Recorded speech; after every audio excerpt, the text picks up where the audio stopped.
Welcome back to the Ed Morrissey Show podcast. Joining us as always, Andrew Malcolm, the Prince of Twitter, the Regent of RedState.com, at AH Malcolm on the Twitters. We didn't get a chance to do this last week, so it's been a couple of weeks, Andrew. I missed you. Yeah. Well, I missed you too, and I'm glad you got your happy shirt back. I do have my happy shirt back. This is my happy shirt. And it's just in time, too, because I have to cover Super Tuesday, and that's always a grind. Yeah, it's a super shirt for Super Tuesday. Yeah, actually, by the time this goes up, it will be in the middle of the day on Super Tuesday, and I mean, there's a lot of work we're going to have. I think was it 7 states or 8 states that are going to the polls tomorrow, including Texas. So sometime in the middle of the day, I'm going to have to figure out how to get to the voting booth. I don't think there's anything all that terribly interesting on our ballots, but just the same. Our primary ends at 8 p.m. here. It's I think 9 in some cases, but I'm going to try to get in there early. Yeah, I do the early voting thing. So I voted last week. Yeah, there looks like there's a dozen or more states that are going tomorrow. I guess that's like 30 years ago. Super Tuesday was 7 states. Now we're like 12 or 13 or 14. I mean, we're going from Alaska to Vermont. I think it's a third of the delegates. Yeah. Well, and in neither party is there really any suspense about this, right? Now we had Nikki Haley finally won a primary. Did you see this? Yeah, DC. She won Washington, D.C. And God bless her. I understand that you have to do with the, you have to work with the material you've got, right?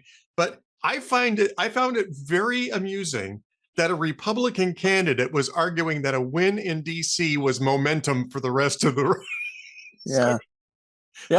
It's true, but it shows, to me anyway, to my eyes, it shows her appeal across the board. I mean, she's done what 40% in the previous states, and in a way, this is a warning signal for Trump. He won't take it as a warning signal, but you expect, and he's running as an incumbent president, as is Joe, and you expect him to clean up. And Trump has won, but he hasn't cleaned up. And in Iowa, I think it was 51% was it 51 or 49% of the delegates voted for somebody else. And if you're an quote incumbent president, and 40% of South Carolina is voting for someone else, I would take that as a need to branch out and broaden your audience. He's not. He's still attacking Nikki Haley. If it's so certain that he's going to be the nominee, he could already start a general election campaign and start reaching out. Instead, he's battering her for her Indian name and immigrant parents and her absent husband, who happens to be an Army major and is deployed in Africa. I mean,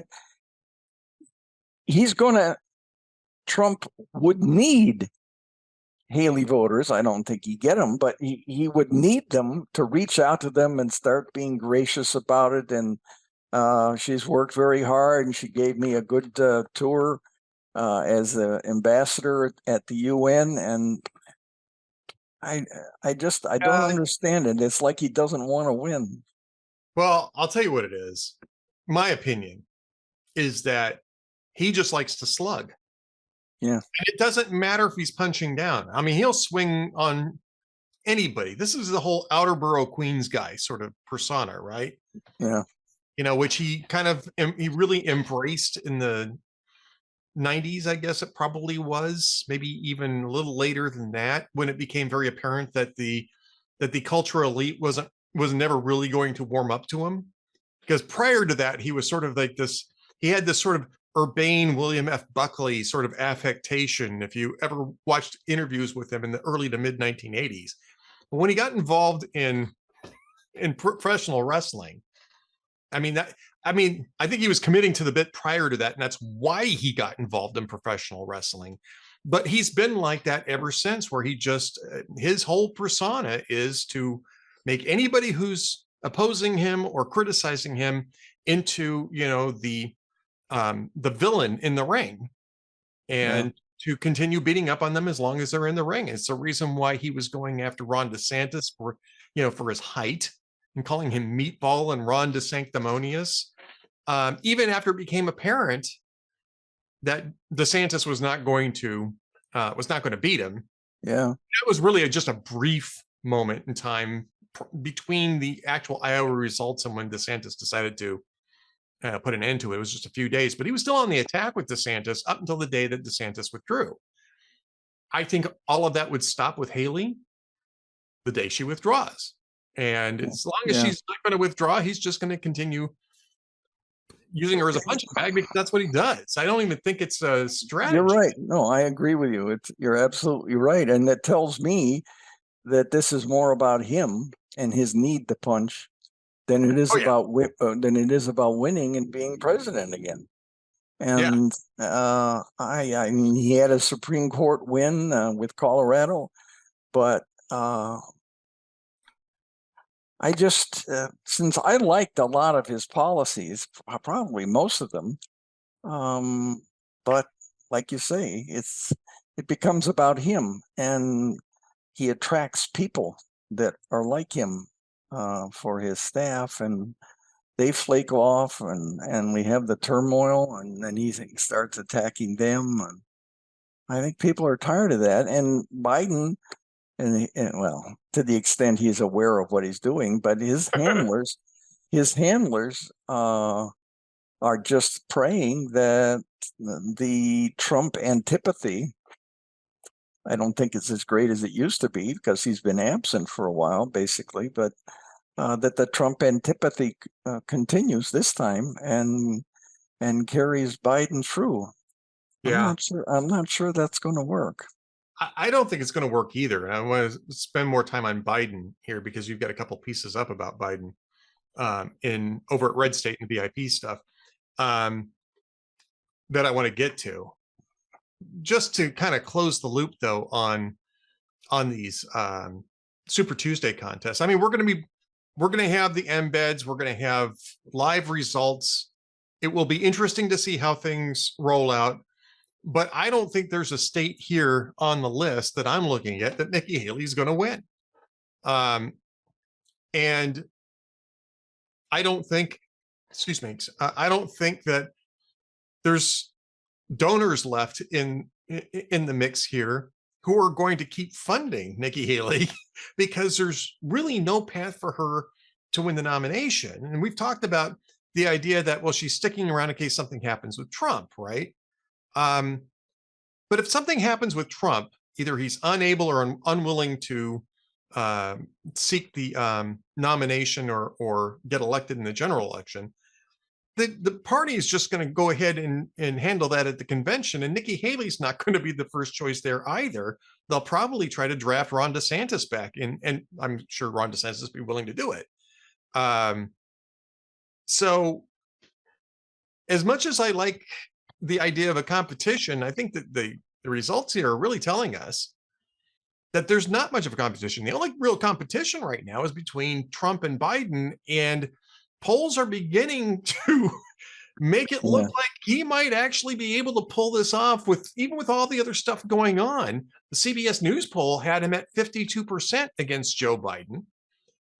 And the New York Times had him up 5, although not in a majority. I think it was like 47, 42 or 48, 43, where you see just Joe Biden collapsing.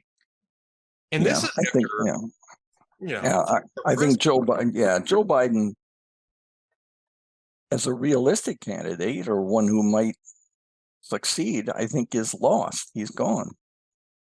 But what was interesting in the New York Times Siena poll, to me anyway, was that Trump beat Biden by 2, I think it was. And the Fox poll had him beating Trump by 4. But Nikki Haley in both polls beat Biden by 9. So I mean that should be a warning sign to Trump that he needs to hone his image, but he's not going to do it. Well, and again, I mean, he's succeeded once, he's failed once, using the same persona both times. And I think he just figures nobody's going to be fooled. Right. Nobody's going to be fooled if he tries to change it at this point. As much as some of us would really like to see it, I don't think it's going to change anybody's minds. I think people will just start looking at him as inauthentic, and that has issues of its own. So, yeah, good point. Yeah. So before we get to Joe Biden and the couple things that you wrote, I just want to address the media coverage of the Supreme Court decision. Now, we're recording this on Monday. And just to give the background on this, we didn't realize that the Colorado case was going to be handed down until late Sunday night, when the Supreme Court suddenly added Monday as a decision delivery day. And everybody kind of understood what that meant. This was Trump versus Anderson, the Colorado disqualification case. Now, the Supreme Court, I was actually very pleasantly surprised. I was very pleasantly not too surprised, but it was the extent of to whatever extent the surprise was there, it was very pleasant to see it come down unanimously, because this really should be cut and dried con law. The states don't have the authority to disqualify presidential candidates. They just don't. That takes a federal authority to do, because these are federal offices. And, and I've written about this a bunch since Colorado started taking this thing up. And I was very pleased to see that my analysis was actually spot on, even with the three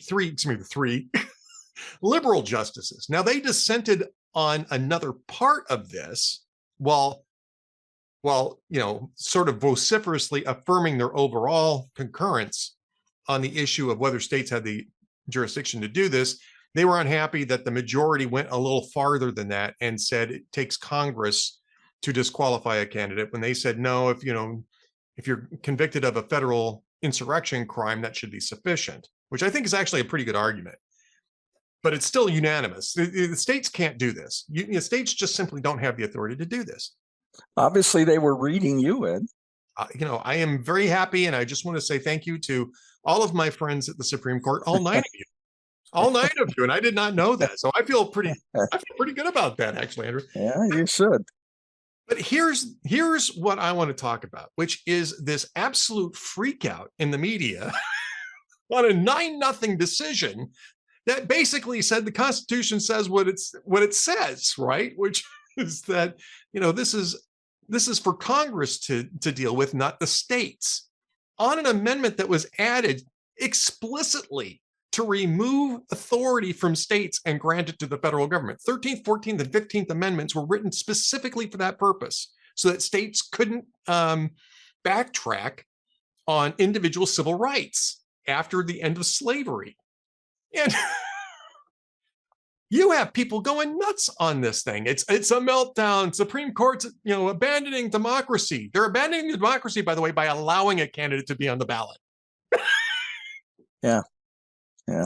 I mean, well, and didn't the states, bunch of states, southern states, wouldn't put Lincoln on the ballot when he was running. So, I think this should be settled by now.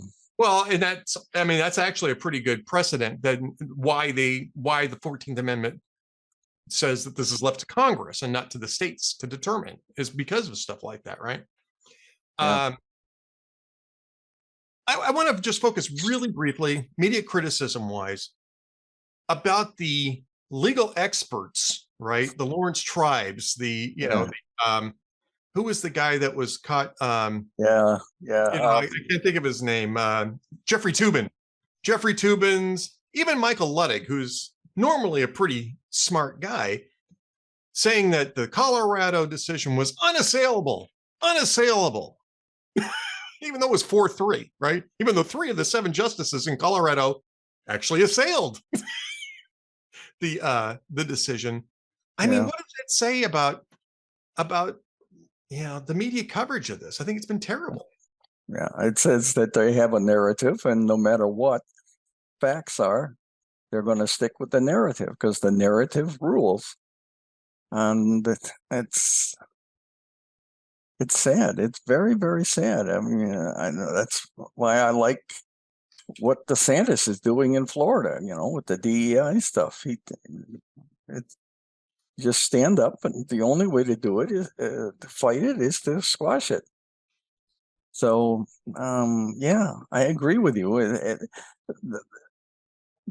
I think the people you mentioned, that they're not real journalists. They participate because of the fame aspect in journalism, and that helps them with pocketbook issues. But boy, yeah, it's sad. It's a continuation, and it will further erode the media's credibility. Even though I see Morning Consult has a new poll out saying, well, media credibility is back up. Is back up a little. I don't see that. Yeah. I don't see that either. I don't see that at all. And I think that their faceplant on this is not going to help them rebuild their credibility on this, especially when you talk about a 9-0 decision. That's about as black letter con law as you can get. I mean, this was always a stupid idea, and the fact that Democrats played along with it shows desperation. And I think more than that, I mean, I think it really shows a sort of sneering at voters, right? I mean, I don't think that this voter. Ed, you have to understand, they're so dumb. They don't get the narrative. But I mean, if we dig in a little bit to this, it's a good issue you raise about the media.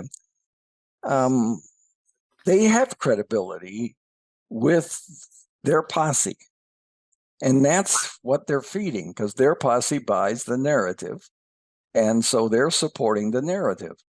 And it's not about the sort of common narrative or common accepted set of rules and facts that we used to have when we had a media that was by and large, well, certainly much more objective than it is today. So, right.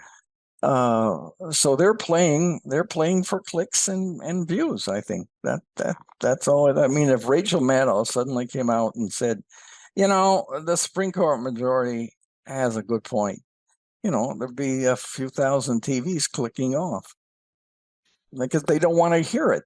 Americans don't want to hear it. They can't handle things that don't fit their own image, their own narrative, because they're not interested. They haven't been taught how to think independently and critically anymore. Yeah, it's sad. It really is. And that's this woke thing is corroding. If you have like those high school students in Virginia that the principals didn't tell them they won national merit scholarships because they didn't want to hurt the feelings of those who didn't. Yeah. Well, okay. It's not okay. That's an end to American exceptionalism. And that's their narrative. That's their woke narrative, which brings everybody down. Everybody gets a trophy. Right. By the way, Glenn Reynolds has a good piece on his Substack talking about the Supreme Court rules, pundits are fools, which I'll stick in the headlines. Who said that? Glenn Reynolds. Oh, he's got an essay in his Substack, the Instapundit, but this is on his personal Substack. It's that's not what the headline is. That's what I take away from it. The headline says the Supreme Court rules, and the subhead is many pundits are fools. So yeah, I just sort of condensed it a little bit. Yeah, thanks, Ed. Your credibility has gone out the window now. Woo, it's gone. A moment ago, I was personal friends with all 9 Supreme Court justices. Now those days are over. No, nobody believes a cough of yours. All right, well, let's talk about a cough of yours then, because you've got a couple of great pieces up over at Red State, and I have to ask you because I'm curious about what your source was for this post. The only good news in Joe Biden's State of the Union is his last. Are you sure about that? Because I'd really like to bank on that. It's what I believe. I mean, it's not, there's no link to it, but it was me playing to my crowd, Ed, fitting my narrative. There you go. Yeah. Well, no, there were a lot of dissenting views and agreeing views in the comments, but I just, I mean, I've only been involved covering politics since 1967 or 68, so I can be wrong, obviously, but a mere rookie, you a are. mere rookie, but not every year, of course. But I just can't believe the evidence is so overwhelming that Biden is incompetent, and I don't know about everybody, because what is it, 24% think he's doing a great job, but 70, almost 80%, I think, even of Democrats say that he's too old to be president. So that impression is embedded, and you can't change it. That's in, like magic marker. That's indelible. That's made now. You can't suddenly. Joe Biden cannot come out and be erudite and suave and sophisticated. He is who he is, and he's decaying, and we've seen it, especially in the last year.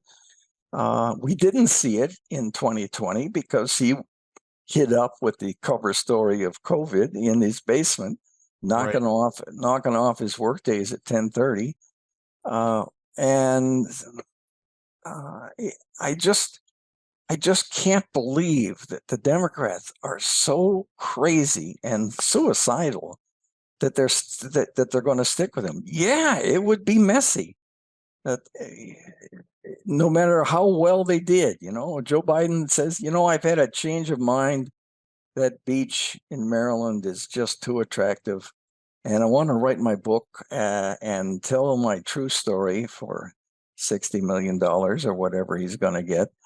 So I'm Kamala and I are resigning, and Kamala can compete with everybody else for the nomination. And then, of course, Pritzker and Newsom and the other little critters come out of the woodwork. And so we have a grand fight in Chicago, which is what we had in Chicago in 1968. I was there at the convention. I was there when Richard Daley, when Abe Riverkoff was in the cabinet, I think then.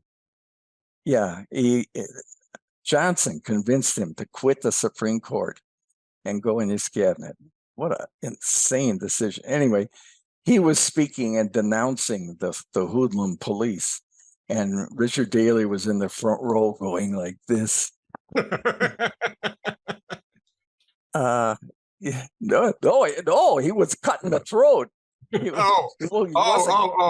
wasn't cutting him off. He was cutting the throat. That's Chicago, What was I thinking? That's the Chicago way. I should be better than that. That's it. I had a high school friend who went into Chicago. He was a lawyer, went into Chicago politics, and got elected to the city council, 50 members, as a liberal, obviously Democrat in Chicago, but as a liberal Democrat, but a maverick. And he was always the 49-1 votes. He was always creating trouble. I mean, it was good trouble. It was reform-minded trouble, but they hated him. And so his clients had a lot of trouble, and the cars in front of his law office would get towed by the police by accident. Anyway, so he said to me, I started running, Andy, to get in shape, but I quit because you can't knock anybody down jogging. and that's Chicago politics. You can't, you want to knock them down. It's fun to watch. Well, at least in when I was there in the 60s and 70s and 80s. But this guy who's mayor now, boy, what a piece of work he is. But that's not the real Chicago politics. And someday it'll take a while, but someday I'll tell the story where I wrote about a precinct captain and how he worked. And those guys are really something else in Daley's. This is Daley's machine. But they it was very impressive. And the stuff he did and followed up on when it was my secretary was involved. She, not with him, but she got mugged and he rescued her. And it's just, and so she ended up voting for the man who was mayor, voting to reelect the man who was mayor when she got mugged that night. And that's the way Chicago politics works. It worked. The city worked. It doesn't work anymore, but that's how Daley stayed in for, what was it, 21 years? And then his son came along. Well, yeah. So the State of the Union speech, they're going to try to set this thing up as a nice comeback, right? Yeah. And I mean, basically, if he manages to complete sentences, the media is primed to say, "Oh, see all of what this." What a job! What a job! Yeah. Right? I mean, am I not?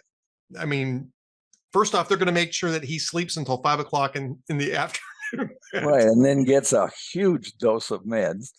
Yeah, the big vitamin B shot. Well, in the columns, and I went through some of the things that he cannot talk about, and there's many of them. But well, Afghanistan, that disaster, that's when his plummet in the polls began, the withdrawal and the lethal withdrawal. But the border is the festering thing, and Gallup had a poll last week saying that this has become the #1 issue in voters' minds overwhelmingly. And I did some research and in the column, and I mentioned that Biden has allowed, by his actions of erasing Trump's border controls and not doing anything else, he has allowed around 9.5 million illegals into the country. Yeah. Undocumented, untracked. And that is the population. I don't have it in front of me, but that is that's more illegals now in the country than the combined population of Chicago, Houston, Phoenix, San Antonio, and one other city. It's just overwhelming. You think about the decades now that taxpayers, including myself and you, will be paying for the rehab of society that they can't handle now.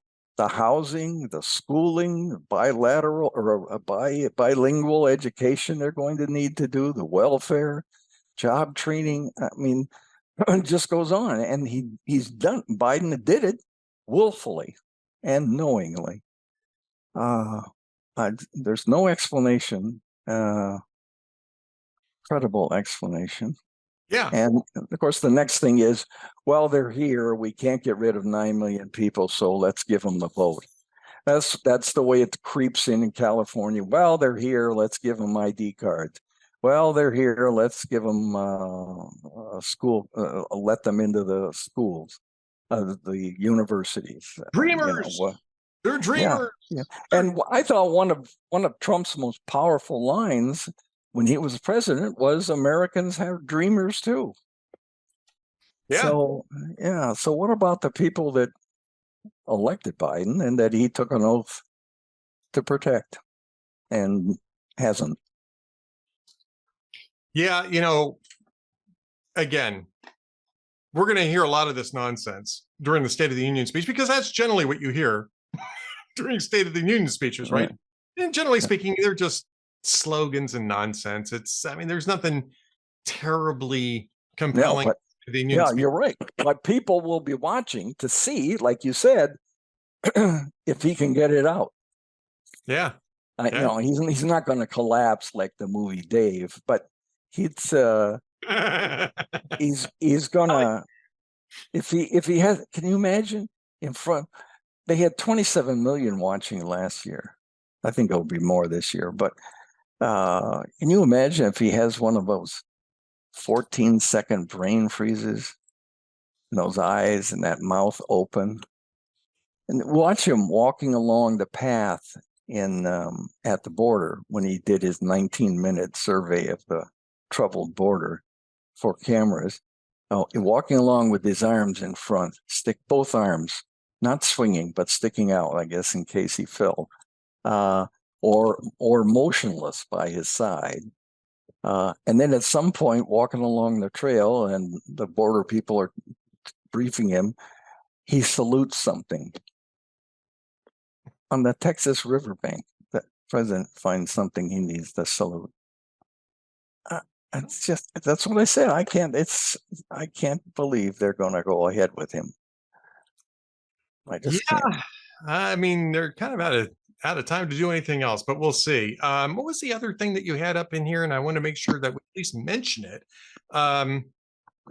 Well, it was they're both about the State of the Union address. They're both different takes. Yeah, that was the audio one. Those audios seem to be popular. A lot of people want to, for 5-minute editorial that they can listen to while they're driving. So that's kind of fun to do. It's like you and I do, except it's shorter and it's scripted, and it's sort of roughly scripted. And it's just me. That's right. And we have the main man here, Ed. I mean, the handsome guy at Waldorf and Statler. Yeah. Yeah. I don't even know which guy is which, so I couldn't tell you which one. Well, one of them has a little more hair than the other one. Well, that would be you. I'm on the way. I'm on the way with you, but I don't shave it. So, well, I got to tell you, even if I wasn't shaving, I wouldn't have as much on top as you do. Just briefly, I'll just go into this briefly because I know we're going to have to get going here in a minute. But for several years, I was hanging on to 12 little hairs at the top of my head. I wasn't doing comb overs because I don't like comb overs, but I just would never. I was more than 12, but it was not a whole lot more than 12 of these hairs that were still growing organically on the top of my head. And when I finally decided I was going to shave my head, that was the first thing that went off. It was like, I kid you not, it was stunning to see them gone. It was like, even with that, I don't know. I'm used to it now. I'm over the trauma, but clearly the trauma is still the trauma. I never saw my dad without his mustache, and I shaved my mustache off one time for a month, and I didn't tell anybody. I just shaved it off, and you see the family, and when they walk in, then the family, what the heck? Dad without hair under his nose?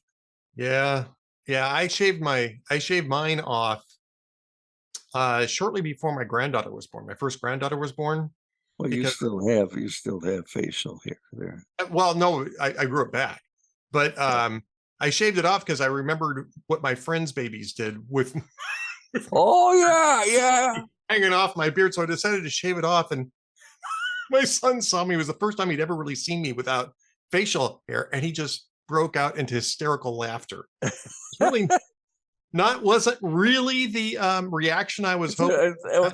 Right. And I grew it back in years after that. I think my oldest granddaughter may have even been in high school at that point in time. She was, in fact, and she hated it. I went to her volleyball game once, and I'm sitting there across the court from her, and I wave at her, and she does this back to me.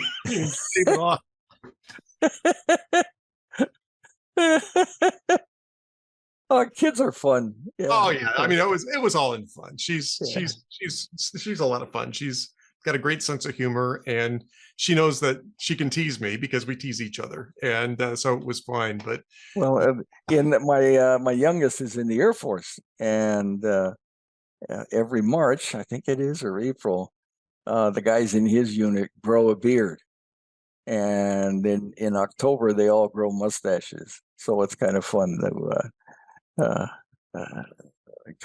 watch. Yeah, facial hair is fun. So grow them if you got them. grow them if you got them. All right, we got to wrap up. But do you have any jokes of the week? I got a couple of old ones here.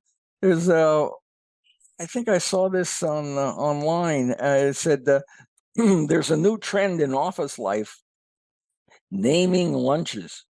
Today I had a lunch named Kevin.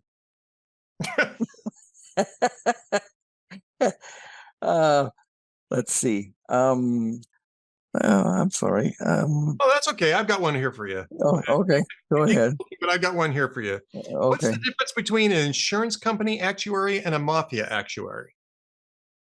Oh, what? An insurance company actuary can tell you how many people will die this year. A mafia actuary can name them.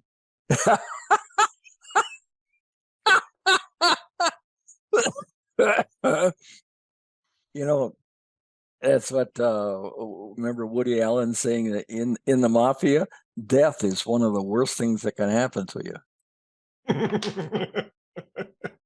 I got another one here for you. My wife rang me at the pub and said, if you're not home in 10 minutes, I'm giving the dinner I cooked you to the dog. I was home in 5 minutes because I'd hate to see anything happen to that dog. That's the good one. Well, here's an old one. An anonymous scam caller that called and said, I have all your passwords. I grabbed the pencil and paper and said, thank God, what are they?